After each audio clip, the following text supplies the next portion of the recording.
Hello everyone, hope you're doing well today. I saw a video from Paul Joseph Watson on my feed. I didn't watch it because it featured this girl. She's called Sabrina Carpenter. I don't recommend you Google her. But she's a pop star. She's been everywhere the past year or two. And they're being pushed, these pop stars, because, even I know who she is, and my interest in popular music uh, isn't exactly one of passion and interest. And if I know who she is, then they're clearly trying to push her on the masses. And every time I've seen this woman, she doesn't have her clothes on. She is wearing lingerie. In fact, the most you might see her in is a corset. And she's always in a suggestive position, twerking with some guy. And it's so typical of the modern era that it's almost normalized, this sort of thing at this stage. It used to be shocking, and then the next pop star comes along and tries to do something more shocking. What's interesting with this one is it's basically just the normalization of a pornified society. And I always think this is so interesting. And as I get older and I get further away from pop culture and don't know who these people are, it's all the more weird. It's really weird. And I think when you're young, you're kind of used to it. You see it everywhere. But what I always think is so interesting is she was in the news because she's talking about politics, something about Trump said something unkind about Somalians or something, and she's all upset about it, which is weird because, I don't think she'd want to live with Somalians. But anyway, the point is, when you just look at this stuff out of nowhere, you have a woman who's basically naked, who's basically a prostitute, effectively. If she's not, she's only acting like one. And they're also, these voices of Western politics, which is, hordes of young women following them, millions upon millions. And you kind of think, well, these people are just designed, really, to push the liberal order of the era, have the right point of views and so on young people. But I always think, how does that look to someone on the outside? Remember, this stuff is rare in human history, really rare. And normally you see at the end, civilizations start to fall apart. But normally you don't have a civilizational collapse in an era of mass media. So we're sort of witnessing it in real time. Of course, the synonymous situation with Rome. Many people speak about the modern Western Rome, and it became more sort of degenerate over the years and started to fall and the rest of it. But it made me think, how do we look to the rest of the world? Because it's insane when you think about it. Like a woman prancing around in next to nothing, commenting on politics with this huge following. And this always makes me think of the broader issue, I think, that we're just so unaware of in the Western world because we're anti-traditional, we're anti-spiritual. We don't understand how lust and sex can be weaponized. And we must misunderstand that, especially because of bad religious teaching, but also because of endless liberal propaganda. We just think it's, oh, you hate sex. Oh, you're bad at sex. Oh, you're just square and all this sort of stuff. And that's not really it. You can have beautiful spiritual expressions of sex and union and everything that comes with that. But there's always been a warning in every single tradition of all time, Every tradition says this, that you have to be wary of sex because it's a worldly force that can corrupt you and you can lose your masculine power to it. A woman can lose her femininity to it as well, her value to it. It's not saying sex is bad in and of itself. It's not saying there's anything wrong with female beauty. It's saying there's something wrong with fixating on it as part of, if you like, the core of your culture, which is what we've done, or the core of your politics. Like I say, when it gets weaponized, really. So there's an esoteric understanding to the falling into the sexual, if you will. That would be something like lost in the material. That's what I speak about a lot on this channel. The idea that man, properly understood, is a human being, but the being aspect is more fundamental than the human, with soul having a material experience. And the spiritual realization is recognizing that and aligning with truth, you could say, spiritual truth, not scientific truth. And when you fall into this realm of truth, you start to realize that a lot of the promises of the world are fool's gold. That doesn't mean you can't enjoy parts of life, but you enjoy them in a sane, balanced way, which would be aligned with how lots of religious teachings see them, but you'll understand what the religions are trying to say. It's not going to be, touch your winky, you're going to hell, not the kind of exoteric fallen teaching, but you start to understand, like, oh no, I get it. Like I spoke about C.S. Lewis in the last video, he had some very interesting writings on masturbation, basically saying you lose the magic of sex, you start to have the harem of your own mind, you fall into yourself, but true love is about going out into the world. It's the union or the reunion of the whole rather than going into the self, the ego, basically. But we can see when we do that, we switch off the divine light, basically, and you can obviously apply that culture-wide, and you can see what happens. We're in a fallen state then, chasing simply the pleasures of the world. And then when we have the orgasm, the completion, the promise of the material world, very often we're not actually as satisfied as we think we may well be. Ask young men these days who've just basically been overburdened with endless sexual opportunity. Many of them come back and say, do you know what? It was fun when it started, but after a while, I started to think, yeah, this isn't really something that I think is healthy for me. It's not helping me grow as a man, not helping me build a family, not helping me improve my life in any way. And if anything, it's become a monkey on my back. Anyway, that's the esoteric issue with this. The exoteric is it's become very clear that it's a function of power in the modern era, I would say. You might have noticed that all of these pop stars that wear nothing, and even the people who are into OnlyFans and all that sort of stuff, they're always, or they tend to be, feminists, which you'd think is backwards, but it's actually not when you understand it properly. Because, yeah, they're taking off their clothes and being objectified by men, quote unquote, and to an extent that's true. But it also gives them a sense of power. Like I was reading the other day. Remember Lily Phillips, the girl who slept with 100 guys in a day? She was saying how she's a feminist. And again, it seems crazy, but it's actually not when you understand their mentality. Because they view it as taking basically power back, and they see power as money, competing with men and the rest of it. Because they don't realise they actually have a divine nature themselves. I think Russell Brand tried to do an interview with Lily Phillips. Poor old Russell, a bit naive, isn't he? Like, you're not going to win her over. Like, she's lost in the world. Let her to go and make her mistakes. She'll either end up in a heap on the floor, crying her eyes out, and then maybe you can try and help her. Right now, she's going to use you for the views, and she'll probably get plenty of new subs or whatever after interviews like that. But the point is, these women know deep down in a subconscious sense that this gives them a sense of power, which they, well, to be fair, the feminists have egged them on into, even if the feminists say they're against this sort of exploitation. Because when a man cannot say no to the woman, he's essentially ruled by her, spiritually speaking, sometimes literally. And this is why historically the male role of authority was so important. It's not an authority of hatred, as the feminists will tell you. It's an authority of natural order. And the man, because he's capable of saying no to the sexual law of the woman, cannot be exploited by her. And therefore he can be aligned in the religious language with God, or in more, if you could call it just natural spiritual language, he is just as he is. He's not taken in by the world, so to speak. Now, we are very far from that state in this day and age. There is a mass operation, I was going to say in the West, but it's around the world really to just basically have sexual content everywhere in this day and age for men.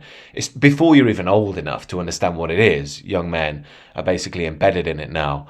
And we don't have any spiritual understanding with it. So how many men grow up being taught the vital lesson of women? I always call it the lesson of the rose and the thorn. So yes, women are absolutely beautiful. They smell nice like a rose. They look nice like a rose. They're a wonderful thing to have around, but they come with a thorn. And you have to be aware of that beauty. And the way that we dealt with that in the past was the tradition. It was basically aligning the male and female relationship in marriage. So you basically dealt with that thorn via the structure of society. Women were looked after by the structure of the family they were into, and they were respected because of the men around them. They weren't going to be abused and exploited by thirsty men. But at the same time, the darker female nature, which errs towards sexual exploitation, wasn't promoted and celebrated either in the guise of, quote, feminism, female empowerment, which again corrupts the hierarchy and then destroys everything. So the idea is if we don't have that and we have just completely, we're just flooded with sexual material, we're just not going to know what we're doing, and we're going to basically be corrupted before we've even begun.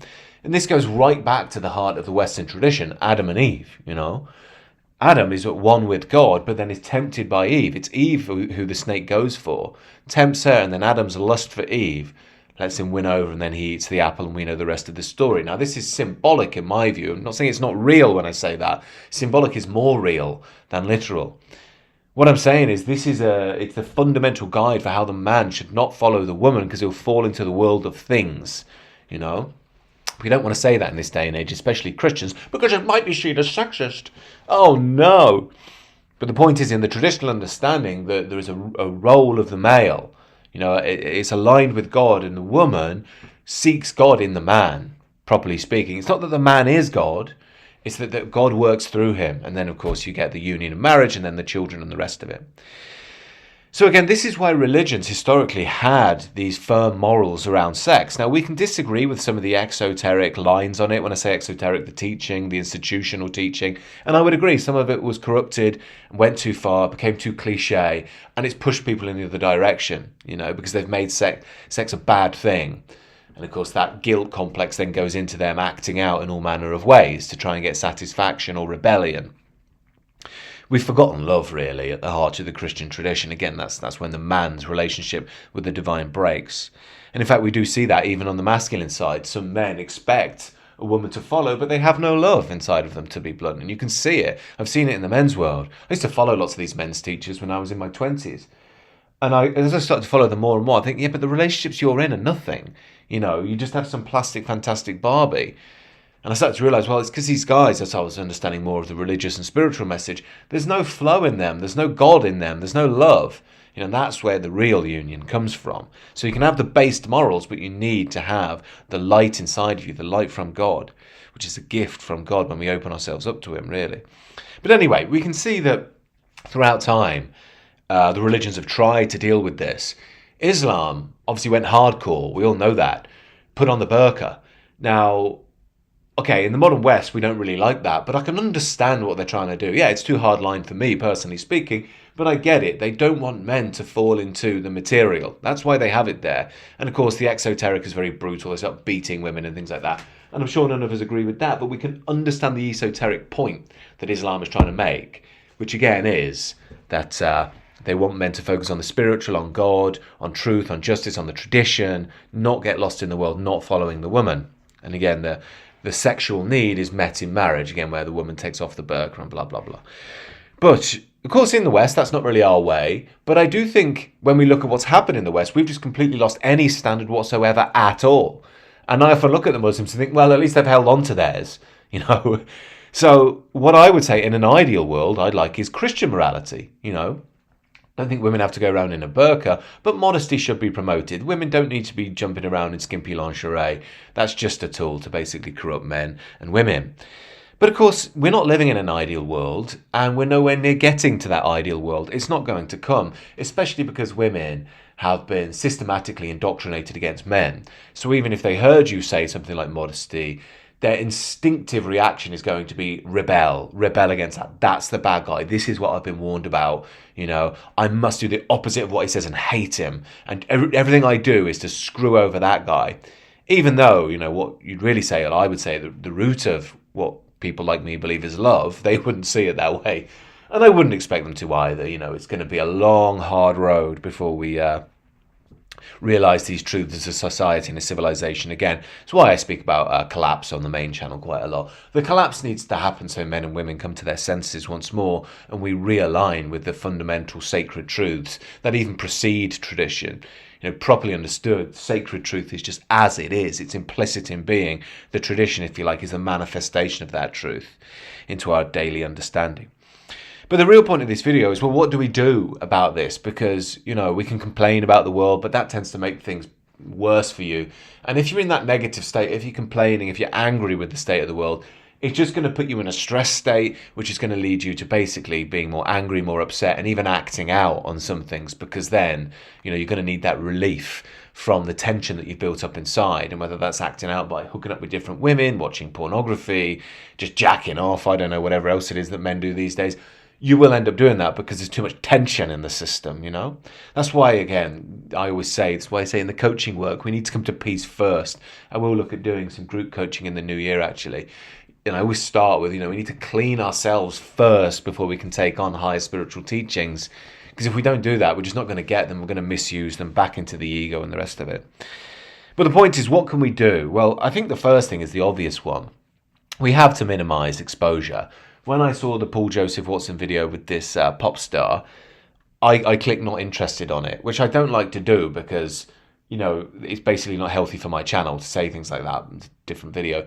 But I thought it's best for me to do that because I just don't want these images popping up. Now, they're going to happen. I can't eradicate it all, but I can certainly not click on them and therefore tell algorithms I want to see more of this. Again, in the coaching work and the one-on-one stuff, I always say to guys, do a bit of digital gardening. Are you following, I don't know, whatever pop star, Kim Kardashian, models, all these? Just don't follow them, because it's telling the algorithm you want more of this. And you've probably experienced it if you've been on social media. Lots of people will lead with scantily clad women, you know? So just say you're not interested in it. It makes quite a big difference. You're never going to fully eradicate it, but at least try and get 50% out of your immediate eye line. So the next thing is, we need to have a plan of how we're going to deal with this content when we're confronted with it. And I, like any man, have got this battle, like we all do. I don't think anybody is free from it in this day and age. And one thing I try to do, and I think helps, is instead of seeing this as a battle, see it as growth. And I think men love battle. And there's something great about that. You know, men love a heroic journey. But when we make this a battle, we almost give the other side too much credit. And that plays very well to the dark forces, which love you to be engaged and striving. Because then if you like, again, like I said before, they can get you in a wound up state and you need that relief. And it all becomes too tempting and the rest of it. So I think the first thing to be said here is we need to see it as growth. So again, when you see the hot chick in the bus or whatever, when you go to work, or the explicit material online, or the pop stars, I think we need to see it as, you know what, I see it, I acknowledge it, but personally, I'd like to focus on my spiritual growth. And just keep it on that. Just focus on that for now. And you're never going to get it perfect, 100%, but just take that mindset. I think that leads to a better long-term understanding. The next thing is have periods for detox, just to get away from it totally. Many people have digital detoxes. They spend a weekend where they just don't check their phone, they don't check the media, they go walking in the woods, whatever it is they do. Well, the same, but just have a complete break from anything of that nature. It's kind of shocking when you do things like that, because then you do see the pop stars and it kind of knocks you back a bit. You're like, whoa, that's strong. That's strong what they're doing. Why are they dancing like that? They're basically like a word beginning with W that YouTube won't like, but I think we know what I'm referring to there. And it reminds you, like, God, we're desensitized to this stuff. And then you can see no wonder what this does to relationships and marriages and the rest of it when you have this constant display, which is pulling men in different directions. And on top of that, again, politically, it basically subverts them. The next thing, the big thing, and again, this is a big thing for me in the future and the group I'm building for the Substack for 2026, is community. You know, you need to be around other men who are on the same path. And again, just having those connections helps, as in having good influences around you helps. But also, like I said in a recent video, when I was speaking to a friend about dealing with some of these challenges, you know, he struggles a lot with the hookup thing in London and the rest of it. And I was saying to him, like, you need to be part of a community, because in London you're very anonymous. And the women are anonymous. You can go on the apps, you meet, I don't know, Katie or whatever. You go out for a few drinks, you're in bed. And the thing is, who is Katie other than a name and a girl who works for, I don't know, marketing manager for Nike or whatever it is? Maybe not that quite good a job, but you get what I mean. So the point is, she's just anonymous, you're anonymous, you hook up, that's that. But if you know the people in your community and you're not using the apps, then Katie becomes, you know, Tom's sister. It becomes Paul's wife or whatever else it is. And these people take on new meanings and new bonds in a way that you think, I don't want to corrupt that. I don't want to view her in that way. That's a friend of one of my brothers. That's a wife of one of my brothers. That's a relation of one of my friends. You know, and that adds that depth to the woman, which again, we've lost in the modern world, which we need to recreate. Again, it goes back to the Pope John Paul II quote, the problem with explicit material isn't that it shows too much of the woman, but not enough. That's exactly right, you know. And finally, I think we do need a general orientation towards the higher life. And that isn't to say that you don't make mistakes. It's the opposite of saying when you make mistakes, that you have an understanding of why. Not in a, you bad you silly monkey. It's more this understanding of you're out of rhythm. Something has slipped in your own understanding, in your own spiritual life. You know, and what was that thing that slipped? Don't be guilty. Inquire. Was it that I was stressed? Was it that I just have this reliance on going back to escapism? You know, is it that I just want fun? Have I not overcome something in my life? All of those higher questions that allow us to deepen our spiritual lives and spiritual experience.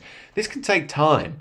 But again, it's not about the judgment thing. That's the exoteric. Move towards the esoteric. Recognize what's going on. What takes you away from what the Bible calls unceasing prayer? It doesn't mean literally on your knees praying all the time. It means connected, being as one or at one within. And again, as I say, these are the big missions for the future of the community in 2026, aiding men with this sort of stuff, because we need to be in a center, a cocoon of spiritual discipline. And in time, again, we can blossom as you work through that. So do join the Substack in preparation for that, There'll be a lot more information coming out. I did release a video today, actually, live from the Shire. Other than that, courses are down below as well. 30-day spiritual reset, as well as the intro into traditionalism. And do subscribe to this channel if you're new. Take care, friends. Looking forward to seeing many of you in 2026 for our new community.